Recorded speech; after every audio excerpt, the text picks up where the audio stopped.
키프로스에서 선교하다. 성령께서 파견하신 바르나바와 사울은 셀루키아로 내려간 다음 거기에서 배를 타고 키프로스로 건너갔다.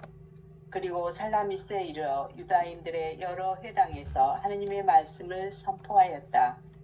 그들은 요한을 조수로 데리고 있었다. 그들이 온 섬을 가로질러 파포스에 다다랐을 때 마술사 한 사람을 만났는데 유다인으로서 바르예수라고 하는 거짓 예언자였다. 그는 슬기로운 사람 세르기오스 바오로 총독의 수행원 가운데 하나였다. 총독은 바르나바와 사울을 불러 하느님의 말씀을 듣기를 원하였다. 그러나 그리스 말로 마술사를 뜻하는 그 엘리마스는 총독이 믿지 못하게 막으려고 그들을 반대하고 나섰다. 그때 바오로라고 하는 사울이 성령으로 가득 차 그를 유심히 보며 말하였다. 온갖 사기와 온갖 기만으로 충만한 자, 악마의 자식, 모든 정의의 원수, 당신은 언제까지 주님의 바른 길을 왜곡시킬 셈이요.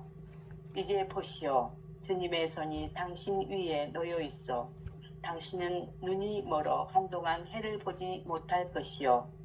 그러자 즉시 짙은 어둠이 그를 덮쳐 그는 사방을 더듬으며 자기 손을 잡아 이끌어줄 사람을 찾았다. 그때 그 광경을 본 총독은 주님의 가르침에 깊은 감동을 받아 믿게 되었다. 아멘. 아멘.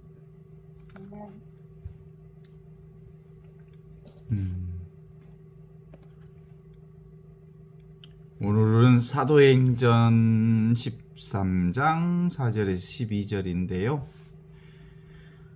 바르나바하고 사울이 이제 첫 선교 여행이 실제로 시작되는 장면으로부터 출발합니다. 성령께서 파견하신 두 사람은 셀레우키아를 거쳐서 키프로스로 건너갔고 이제 살라미스의 여러 회당에서 하느님의 말씀을 선포합니다. 이어서 섬을 가로질러 파포스에 이르렀을 때 그들은 바르예수라고 또 하는 마술사이자 거짓 예언자 엘리마스를 만나지요. 총독 세르기우스 바오로는 하느님의 말씀을 듣기는 원하지만 엘리마스는 총독이 믿지 못하게 막아섭니다. 그때 사울 곧 바오로가 성령으로 가득 차서 그를 꾸짖고 잠시 눈멀게 되는 심판이 임합니다. 그리고 이제 그 장면을 본 총독은 주님의 가르침에 아주 깊이 감동을 받아서 믿게 되었다는 얘기로 시작되죠. 이 짧은 본문 안에서 선교가 시작되고 그 선교에 대한 방해가 계속되고 영적 분별 그리고 성령의 권능 그리고 진리의 승리 그리고 한 사람의 회심 모두가 담겨져 있는 복음이 오늘 함께 보아야 할 부분이죠. 그러니까 사도행전 13장 1절에서 3절 앞부분 3절은 성령께서 안티오키아 교회 가운데 말씀하시고 바르나바와 사울을 따로 세워 보내는 장면이 나왔죠. 그런데 이번에는 그 파견이 실제 이제 현장 속에서 어떻게 전개되었는지를 보여주잖아요. 다시 말해서 오늘 본문은 보내임을 받은 파견받은 교회 이후의 이 얘기라고 볼 수 있죠. 교회 안에서 이제 예배하고 단식하며 듣던 성령의 음성이 이제 낯선 현장이라고 말할 수 있는 새로운 도시, 영적 충돌의 자리에서 어떻게 움직이는지를 우리가 함께 볼 수 있는 장면입니다. 여기서 가장 중요한 이유는 성령의 기도, 성령의 인도가 단지 교회 안에 경건한 시간에만 머무르는 게 아니라 살아계신 하나님의 현존은 전례 안에서만 느껴지는 감동이 아니라 배를 타고 길을 떠나는 순간순간에도 반대자와 맞닥뜨리고, 그리고 고난의 순간에도 권력의 중심부에서도, 그리고 진리를 애곡하는 세력들 앞에서도, 그리고 실제로 역사하시는 능력, 그게 현존하시는 하느님이시다. 요걸 우리가 볼 수 있어요. 그러므로 오늘 본문은 우리에게 믿습니다. 여러분은 성령을 조용한 기도 시간에만 만나기를 원하는가? 아니면 삶의 현장, 구체적인 나의 삶의 현장 안에 계신 주님의 현존을 믿는가? 이 질문에 답할 필요가 있죠. 사실은 지금 사도행전 전반부는 모두는 현존을 경험한 사람들의 그 삶의 방식이 어떻게 이루어지는가를 보는 것, 이게 이제 사도행전 전반의 흐름이죠. 근본적으로 현존을 경험한 사람, 지금 살아있다고 하느님이 믿는 사람들은 현장 안에서 하느님을 경험하는 겁니다. 아주 분명하게 시작됐죠. 4절, 성령께서 파견하신 바르나바와 사울은, 누가가 처음 선교여행의 출발점을 인간의 모험이나 전략이 아니라 성령의 파견이라고 못을 박습니다. 이것이 선교의 방향과 성격을 결정한 핵심 문장이죠.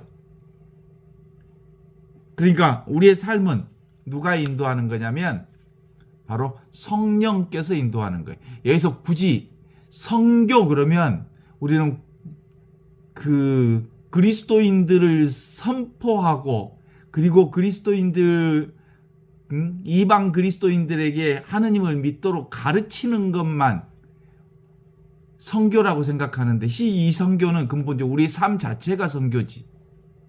우리가 매 순간순간마다 하느님을 만나면, 내가 하느님을 만나면 우주 전체가 하느님을 만난 거예요.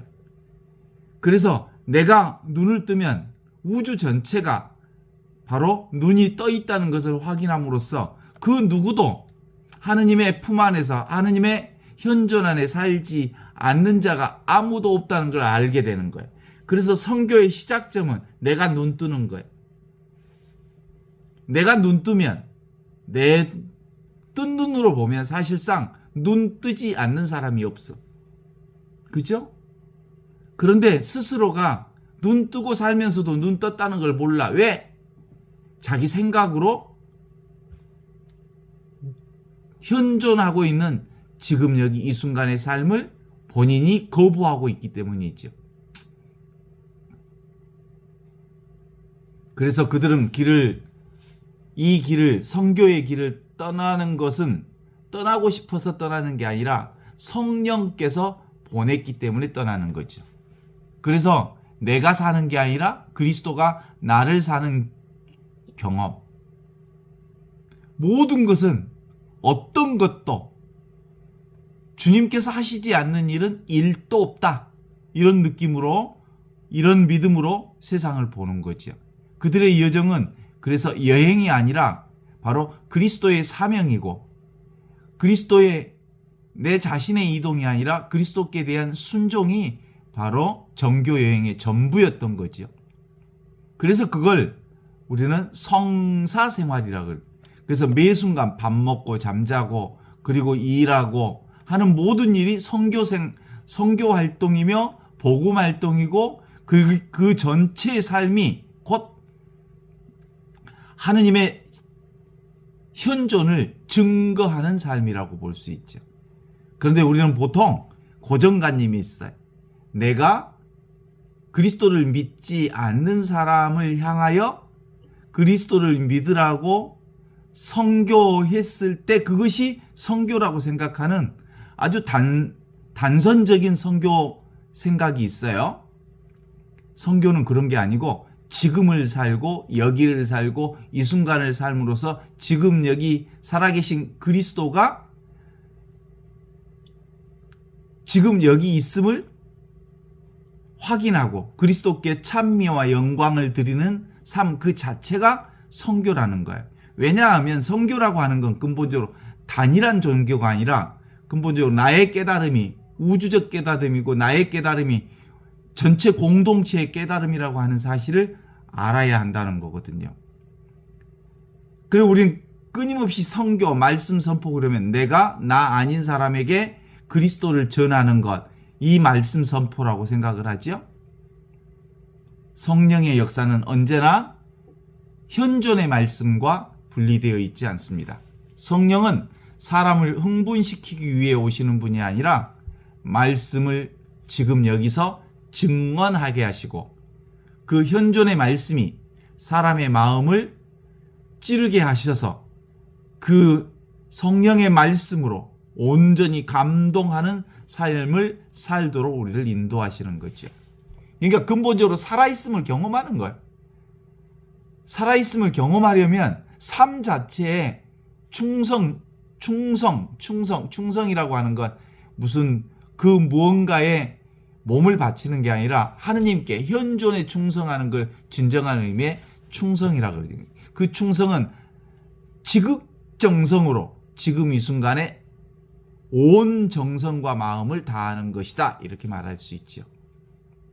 반복적으로 꾸준히 다양한 장소에서 전해졌음을 보여주지만 사명은 한 번의 멋진 이벤트가 아니라 지금 여기 이 순간의 삶의 충실함을 통해서 그리스도의 살아계심을 확인하는, 살아계신 하나님의 현존은 화려한 순간이 아니라 말씀을, 지금 여기에 현존하는 말씀을 반복하여 선포하는 것, 그것이 지속성 속에서도 늘 드러나는 하느님의 영광이 되는 거죠.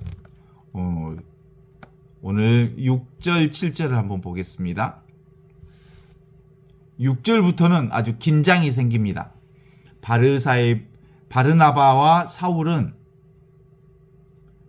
온 섬을 가로질러 파포스에 이르렀고, 그래서 바르예수라고 하는 유다인 마술사, 곧 거짓 예언자를 만나게 됩니다. 바르예수, 거짓 예언자. 이름은 예수의 아들처럼 들리지만 실제로는 거짓 예언자입니다. 본문은 이미 이 인물의 정체를 분명히 밝혀줍니다. 겉으로는 종교적이고 겉으로는 신비로워 보일 수 있지만 실상은 진리를 흐리는 자입니다. 흥미로운 것은 7절이죠. 이 마술사는 세르기우스 바오롤 총독의 수행원 가운데 하나였고, 총독은 슬기로운 사람으로 소개됩니다. 재밌죠? 그리고 그는 바르나바와 사울을 불러 하느님의 말씀 듣기를 원합니다. 이 장면은 대단히 중요합니다. 권력 중심부에서도 진리를 듣고자 하는 갈망이 있을 수 있다는 뜻입니다. 우리는 종종 세속 권력의 세계를 너무 쉽게 단정합니다. 그러나 사도행전은 총독이라고 하는 높은 자리에 있는 사람도 복음의 마음을 열 수 있음을 보여줍니다. 그래서 살아계신 하느님의 현존은 종교적 주변부뿐만 아니라 정치적 중심부에서도 일하시는 하느님이시다. 여기서 우리는 두 인물을 보게 됩니다. 하나는 진리를 듣고자 하는 총독이고, 다른 하나는 진리를 가로막는 엘리마스. 이 둘을 대조해서 한번 볼 수 있으면 좋겠습니다. 이것은 오늘 우리도 똑같지요. 한 사람의 마음 속에도 듣고자 하는 갈망과 가로막는 힘이 함께 있습니다. 교회와 세상 안에서도 마찬가지입니다. 언제나 복음을 갈망하는 마음 있고, 동시에 그것을 흐리려는 세력도 동시에 등장합니다. 현존은 이 긴장 속에서 더욱 선명하게 드러납니다. 8절로 들어가면 엘리마스의 역할을 아주 단순하고 정확하게 설명하지요. 그는 총독이 믿지 못하게 막으려고 그들을 반대합니다. 이 문장이 본문의 영적 전쟁을 드러내는 거죠. 거짓의 목적은 언제나 단순합니다. 사람들이 지금 여기 이 순간 살아있는 현존을 믿지 못하게 하는 겁니다. 진리를 완전히 없애지 못하더라도 듣지 못하게 만들고 이해하지 못하게 만들고 마음을 닫게 만드는 일을 합니다. 사실은 진리가 들어가면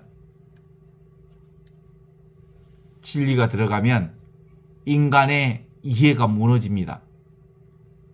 진리는 인간의 생각을 완전히 헛된 생각이구나, 망상이구나, 꿈이구나, 그림자이구나, 번갯불 같은 것이구나, 우리가 보고 경험하는 모든 것들은 한순간에 사라지는 것들이구나, 오고 가고 피고 지고 생하고 멸하는 그 모든 것은 바로 진리가 탁 들어오면 그 허상을 너무나도 분명하게 알아차리게 합니다.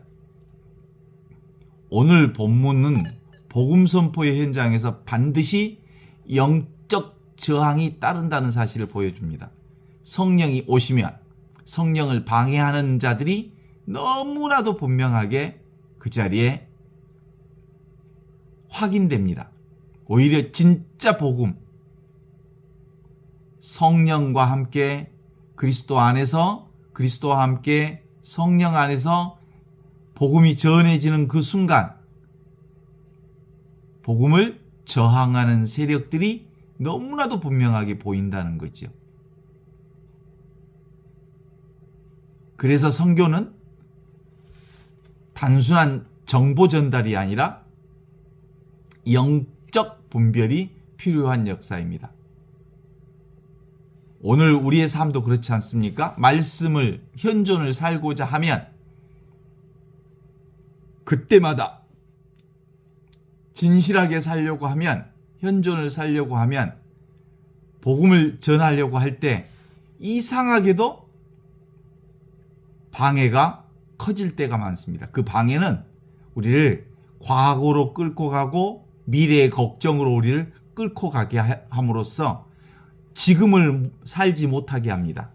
여기에 충실하게 삶을 투여하지 못하게 만듭니다. 이런 세력들이 우리 안에 늘 있죠. 그래서 정신없이 살게만 합니다. 지금 여기에 온전하게 몰입할 수 없도록 만듭니다. 우리는 왜 이런 일을 경험하냐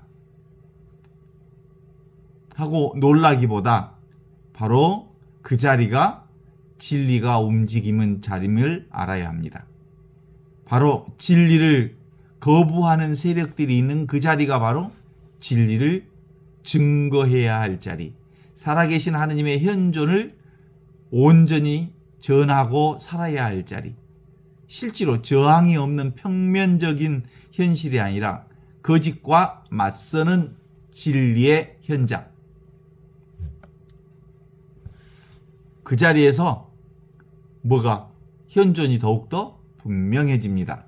그래서 현존의 진리는 시장의 저작거리에서 충분히 살아계심을 깨달아 알 수 있습니다.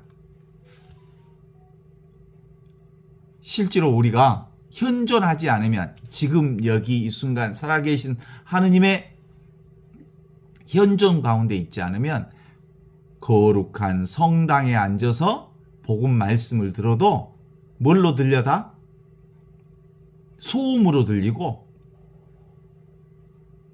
현존하면 저작거리 시장통에서도 하느님의 말씀이 살아계신 그리스도를 너무나도 분명하게 알아차릴 수 있습니다.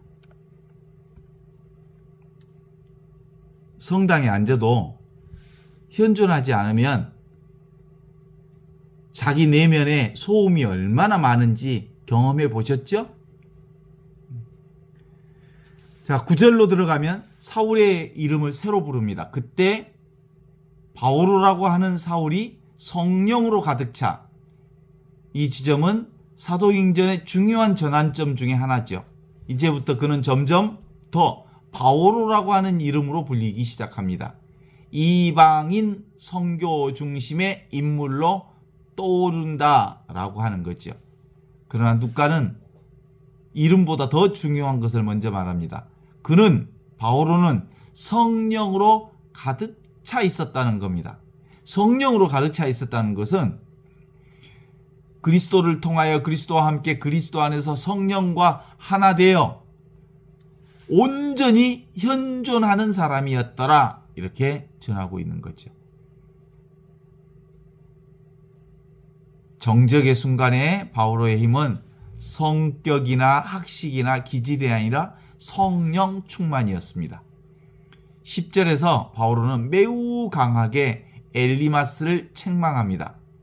온갖 사기와 온갖 기만으로 충만한 자, 악마의 자식, 모든 정의의 왼수, 당신은 언제까지 주님의 바른 길을 애곡시킬 셈이요? 이렇게 꾸짖는 단순한 분노가 아닙니다. 성령께서는 거짓의 본질을 드러내는 분별의 말씀입니다. 엘리마스는 단지 의견이 다른 사람이 아니라 주님의 바른 길을 애곡하는 자였습니다. 복음은 사랑의 메시지이지만 사랑은 진리를 포기하지 않습니다. 진리가 사랑이 온전한 하느님의 현존이 시작되는 자리에는 거짓이 아주 자연스럽게 꽁무니를 뺍니다. 아, 그게 망상이구나, 허상이구나, 그림자구나, 그리고 물거품이구나, 한시적이고 일시적인 실체 없는 것이 지금 눈앞에 어른거리는 인생이었구나. 그래서 전도몽상, 그동안 우리가 허상을 믿고 살았구나 라는 걸 알므로써 허상이 사라지고 지금 여기 순간 살아계신 그리스도의 진상, 실상이 분명하게 드러나는 것을 확인할 수 있습니다. 11절에는 심판이 이어집니다. 주님의 손이 당신 위에 놓여 있어. 당신은 눈이 멀어 한동안 해를 보지 못할 것이요. 그러자 즉시 짙은 어둠이 그를 덮습니다. 이 장면은 상징적으로 매우 깊습니다. 남의 눈을 가리려 하던 자가 자기 자신이 어둠 속으로 들어가 버리고 맙니다. 진리를 가리는 자는 결국 자기 눈을 가리는 것입니다. 이것은 단지 벌이 아니라 그가 이미 영적으로 어떤 상태였는지를 드러내는 계시적 심판입니다. 여기서 중요한 것은 바오로가 자기 힘으로 저주를 퍼부은 것이 아니라 성령으로 가득 찬 주님의 손이 하시는 일을 선포하셨다는 점입니다. 다시 말해서 교회는 자기 감정으로 사람을 정죄하는 공동체가 결코 아닙니다. 진리가 애곡될 때 성령 안에서 그분을 분별하고 맞설 대담함은 필요합니다. 현존은 온유함뿐만 아니라 진리를 지키는 담대함으로 드러나지요. 12절은 본문의 결론입니다.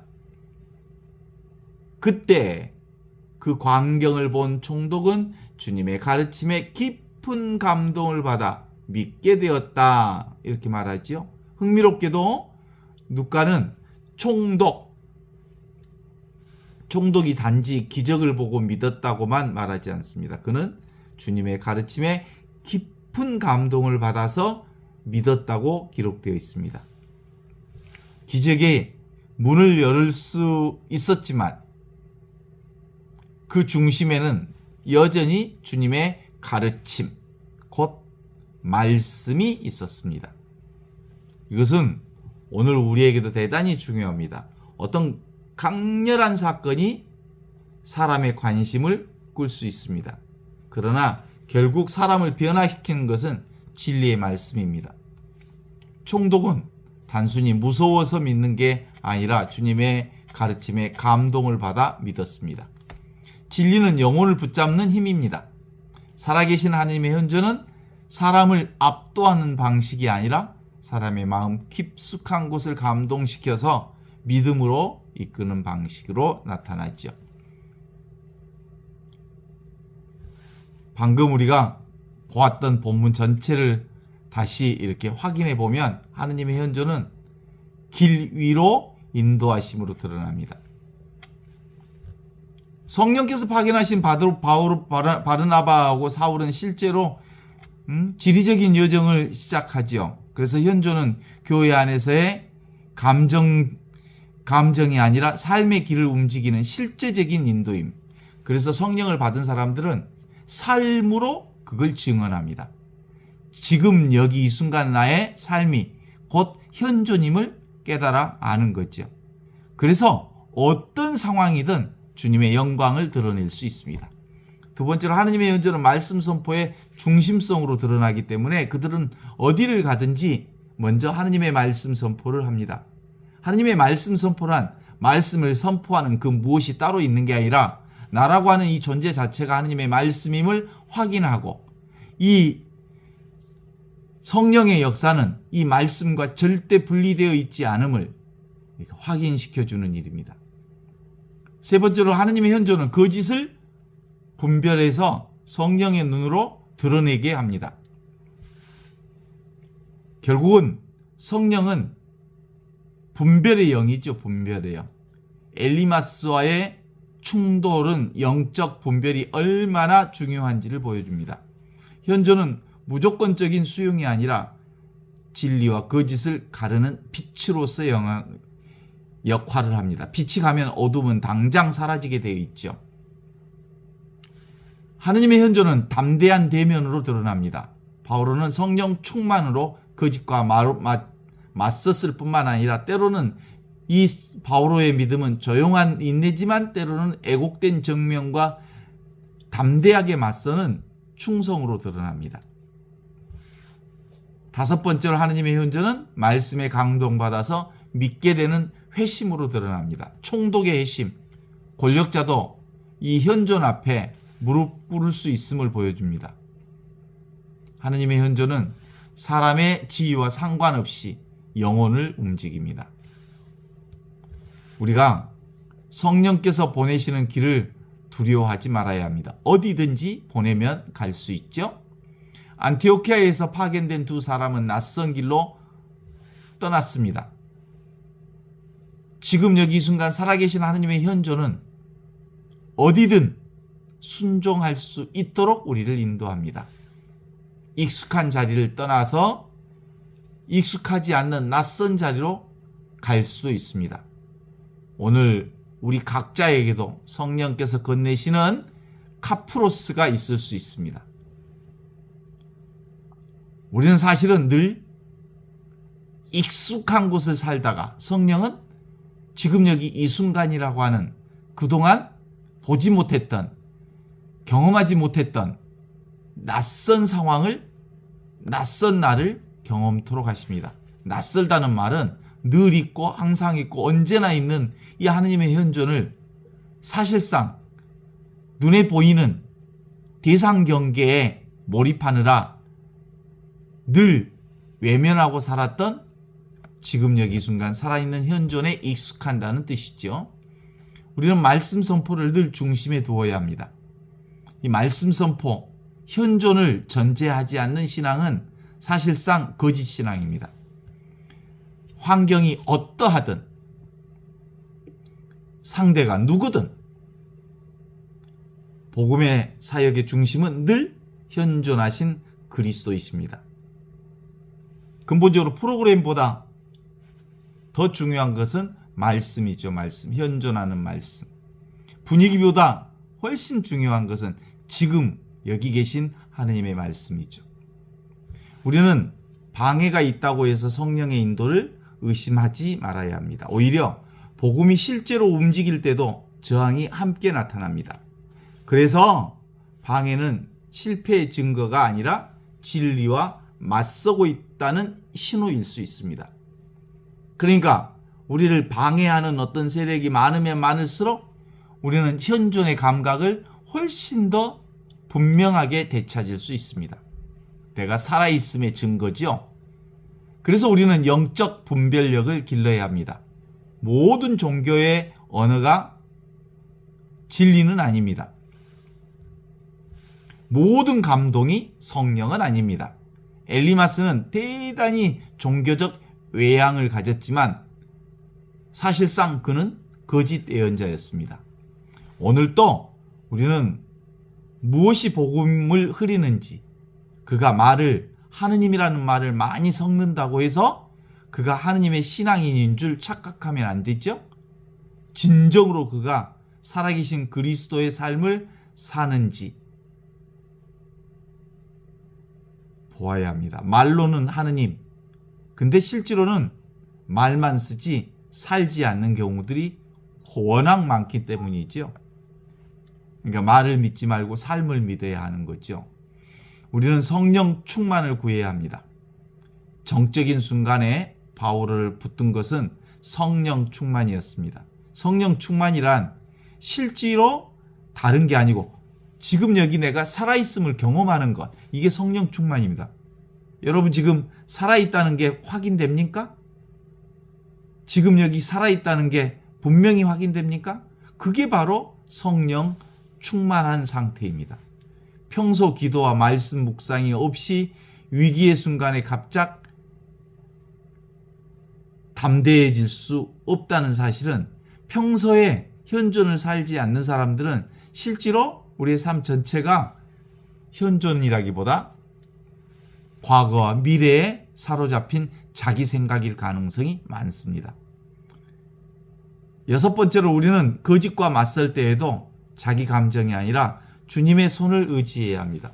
현존에 의지하는 겁니다. 바오로는 자기 분노가 아니라 성령의 분별 안에서 말했습니다. 우리도 지금 여기 이 순간 살아있는 하느님의 현존을 지킬 때 인간적인 공격성보다 거룩한 담대함이 필요합니다. 일곱 번째, 우리는 한 사람의 회심을 가볍게 여기지 말아야 합니다. 총독 한 사람의 믿음은 단순한 개인 사건이 아닙니다. 권력의 중심에서 믿음의 감동을 받은 한 사람은 큰 파장을 낳을 수 있습니다. 여덟 번째, 우리는 기적보다 말씀의 감동을 더 깊이 바라보아야 합니다. 총독은 기적만 본 게 아니라 주님의 가르침에 감동을 받았습니다. 오늘 우리도 순간적 충격보다 깊은 말씀의 깨달음, 현존에 대한 깨달음을 사모해야 하지요. 그래서 사도행전 13장 4절에서 12절은 선교가 얼마나 현실적이고 그리고 영적인 싸움인지를 보여주는 본문입니다. 길을 떠나는 순종이 있었고 말씀을 충실히 살아감으로써 진리를 가로막는 세력을 정면으로 그들을 사랑으로 포용할 수 있었고, 그것은 성령 충만으로 분별과 맞서 대담함을 만들어낸 현존이었습니다. 그리고 결국은 한 권력자의 마음이 주님의 가르침 앞에 열리는 열매를 맺을 수 있었던 거죠. 그러므로 우리의 본문은, 오늘 본문은 우리에게 분명함을 말해줍니다. 지금 여기 이 순간 살아있는 하느님의 현존의 길 위에서 우리는 주님의 가르침으로 사람의 마음을 여시는 방식이 드러난다는 사실을 확인한 겁니다. 성령은 여전히 보내지고 여전히 지금 여기를 말씀하시고 여전히 어두움을 드러내시고 여전히 사람을 믿음으로 끌어내십니다. 지금 여기 이 순간 살아계신 하느님의 현존은 바로 깨달음의 길입니다. 인간은 누구나 행복을 원하지만 괴로움을 벗어나고 싶어하고 참된 자유를 갈망하고 삶의 궁극적 의미를 찾고자 합니다. 그럴 경우 사람들은 학문을 연구하고 신학을 공부하고 종교에 귀의해서 수행과 명상을 통해서 깨달음을 추구하고 신앙을 얻는 것으로 생각하지만 실제로는 성령의 인도하심이 없이는 도무지 신앙에 접근할 수도 없습니다. 이게 바로 성령께서 우리 안에 함께 하실 때 비로소 지금 여기 살아가신 하느님의 현존을 깨달을 수도 있다는 뜻이죠. 그래서 특별한 능력을 얻거나 신비로운 체험을 하는 것이 성령의 경험이 아니고요. 오히려 자신이 평생 동안 믿어왔던 나라고 하는 존재가 사실은 허상이구나, 망상이구나, 그리고 사실상 실체가 없구나 라고 하는 사실을 깨뚫어 보는 것입니다. 이것이 진정한 의미의 현존이에요. 우리는 늘 자신을 하나의 독립된 존재로 생각하며 살아왔습니다. 그래서 맨날 내 몸, 내 생각, 내 감정, 내 인생이라는 관념 속에 자신을 규정하면서 살아왔던 거죠. 그러나 성령을 받으면, 성령의 인도를 받으면 몸은 끊임없이 변하고 생각도 끊임없이 시시각각 바뀌고 감정 역시 잠시 머물렀다가 사라집니다. 이 변화들 속에서도 결코 변하지 않는 자아를 찾으려 하지만 결국 발견되는 것은 생각과 기억이 만들어낸 하나의 이야기일 뿐입니다. 우리는 어린 시절부터 수많은 경험을 축적하면서 만들어진 이 자아가 나인 줄 알죠? 부모의 기대와 사회의 평가, 성공과 실패의 기억들이 모인 하나의 인물을 만들어냅니다. 그리고 그 인물이 자신이라고 믿어와 살았습니다. 그러나 그건 마치 배우가 무대 위에서 맡은 역할과 같습니다. 역할은 존재하지만 배우의 본질은 역할에 갇히지 않습니다. 마찬가지로 우리가 나라고 부르는 자아 역시도 삶이라고 하는 무대에 나타난 하나의 역할일 뿐이죠. 그래서 성령을 통한 깨달음은 바로 이 사실을 보여줍니다.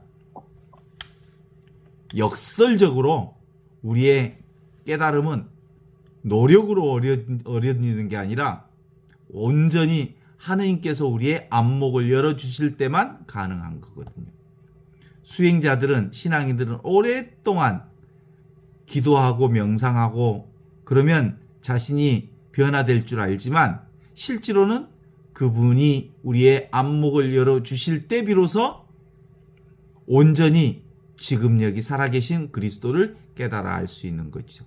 어느 순간 우리 인간이 아무리 애를 써도 도무지 되지 않는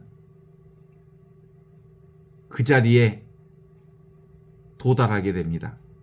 그때 비로소 중요한 전환이 오죠.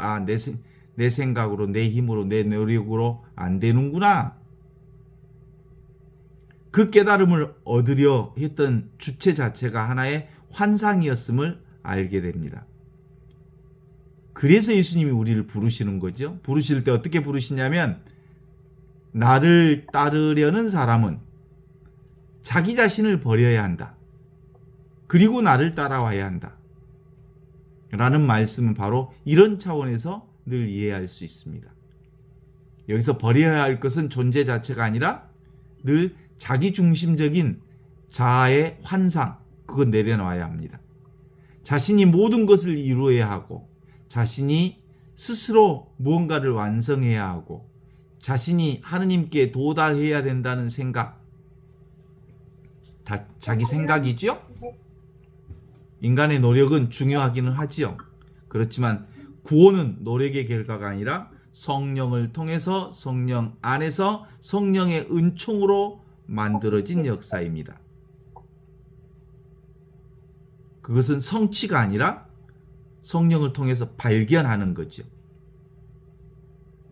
획득이 아니라 성령을 통해서 아하 하고 알아차리는 겁니다.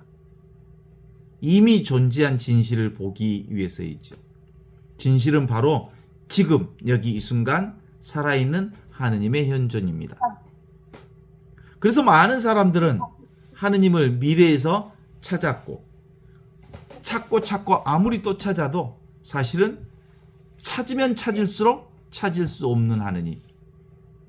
언젠가 더 거룩해지면 만날 수 있을 거라고 생각했는데 아무리 거룩한 삶을 연출해도 도무지 하느님을 만날 수 없던 사람들에게 더 깊이 하면 만날 수 있고 더 수행을 열심히 하면 도달할 수 있다고 믿었지만 그런 하느님은 미래 어느 시점에 계시는 분이 아니기 때문에 미래를 향한 눈을 현재로 돌릴 때만 비로소 만들 수 있습니다. 왜요? 지금 숨 쉬고 있으니까. 지금 숨 쉬고 있는 이 순간에 현존하시니까. 지금 뛰고 있는 지금 뛰고 있는 이 심장 안에 살아계시니까. 그래서 성령을 통해서 한번 탁 눈이 열리면 단번에 깨닫는 것이 아닙니다. 그때부터 이제 공부가 시작이 되는 거예요. 깨달아야 비로소 공부가 되는 거예요. 이제 눈이 열렸으니까 그 열린 눈으로 보면 모두가 선물이요, 모두가 은총이요, 모두가 사랑인가하는 것을 알지만 또 옛날 관성이 우리 안에 들어와 버리기 때문에 실제로 우리가 지속적으로 이 깨달음의 삶을 이어가지 않으면 금방 옛날 습관대로 다시 생각에 빠져버리고 말지요. 비록 진실을 보았다 하더라도 오랫동안 형성된 습관은 쉽게 사라지지 않습니다. 여전히 분노가 일어나고 두려움이 찾아오고 상처받는 마음이 나타납니다. 이것이 깨달음이 부족해서가 아니라 인간의 오랜 관습 때문에 그렇습니다. 오랜 우리의 관습은 내가 한다, 내가 본다, 내가 경험한다 라는 자아중심, 자기중심, 이게 여기로부터 도무지 탈출이 잘 안 되기 때문에 그렇습니다. 실제로 내가 한다라는 것을 보는 나가 있죠. 그게 분명하면, 진짜 내가 분명하면, 위치 없는 참사람이 분명하면 그때부터 완전한 자유를 얻을 수 있습니다.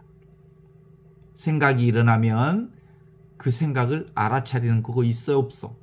있죠? 감정이 일어나면 감정을 알아차리는 그 감정 알아차리는 거 있죠? 분노가 탁 일어나면 분노가 일어남을 보는 자가 있습니다. 그게 나지요. 두려움이 찾아오면 두려움이 찾아왔음을 보는 내가 있습니다. 그러나 그것을 나라고 부르지 않습니다. 그저 지나가는 구름처럼 바라봅니다. 하늘은 구름에 물들지 않고 의식은 생각에 물들지 않고 하느님의 현존은 어떤 감정에도 훼손되지 않습니다. 이러한 알아차림이 깊어질수록 인간은 점점 평상심으로 돌아가게 됩니다. 그래서 평상심은 특별한 의식이 아니라 실제로 일상생활 그 자체가 하느님의 온전한 선물임을 깨달아 알기에 삶이 참 편안합니다. 내가 무엇을 하려고 애쓰지 않기 때문에 이제 지금 내 눈앞에 드러난 모든 삶 자체가 하느님이 주신 은총과 축복과 축제의 삶으로 펼쳐져 있음을 알게 되죠. 그래서 이제 그때부터 있는 그대로 지금 이대로 보고 듣고 느끼고 살아가는 상태라고 말할 수 있죠. 결국 나는 알지 못하지만 그분은 이 무지의 나를 통해서 온갖 하느님의 전지전능한 하느님의 그 능력을 펼쳐내십니다. 개념으로는 도무지 규정될 수 없는 하느님이 분별로는 도무지 갇혀있지 않는 지혜가 어린아이가 세상을 처음 바라보듯이 순간순간 늘 새롭게 깨어 일어나게 됩니다. 예수님께서 말씀하셨잖아요. 어린이와 같이 되지 않으면 하느님 나라에 들어갈 수 없다고 말씀하셨죠. 어린아이는 과거에 갇히지 않고 미래를 걱정하지 않습니다. 지금 눈앞에 있는 꽃을 보면 꽃을 보고 감탄하고 바람을 느끼고 웃고 새소리를 듣고 기뻐합니다. 단순한 현존 속에서 하느님 나라는 이미 열려 있죠. 근데 거기서 짠하고 내가 딱 개입되면 꽃을 딱 본 다음에 꽃이 이쁘긴 이쁜데 다 저불었다야 하는 자기 생각이 개입이 되기 시작하면 그때부터 있는 그대로 보지 못합니다. 바람을 그대로 느끼면 되는데 무슨 바람이 이렇게 차갑다냐? 라고 하는 생각으로 그 바람을 보면 실제로는 그 바람을 보는 게 아니라 바람을 보는 자기 생각을 보고 있는 거지. 새소리를 들으면서 저 새소리를 듣는 그대로 살아있음을 경험하면 좋은데 저 새소리가 무슨 소리다냐라고 하면 그 새소리에 대한 나의 생각을 묵상하고 있는 거죠. 그 단순한 현존 속에서 우리는 하느님 나라는 이미 열려 있습니다. 참된 수행의 목적은 특별한 사람이 되는 게 아닙니다. 깨달았다고 하는 새로운 자아를 만드는 것도 아니고 오히려 어디에 있든 그 자리에 깨어 있는 것입니다. 어떤 상황 속에서는 하느님의 현존을 잊지 않는 겁니다. 현존이고 사랑이고 현존이고 진리이고 현존이고 사랑 자체입니다. 현존하는 사람은 뭐든지 다 수용할 수 있습니다. 그러니까 현존한다 이 말은 사랑한다 이 말이고 사랑한다는 말은 모든 것을 수용하는 상태를 말합니다. 이게 선에서는 이를 수처작조 입처계진이라고 말하죠. 서 있는 그 자리가 바로 주인이 되도록 하라. 주인은 자아가 아니죠.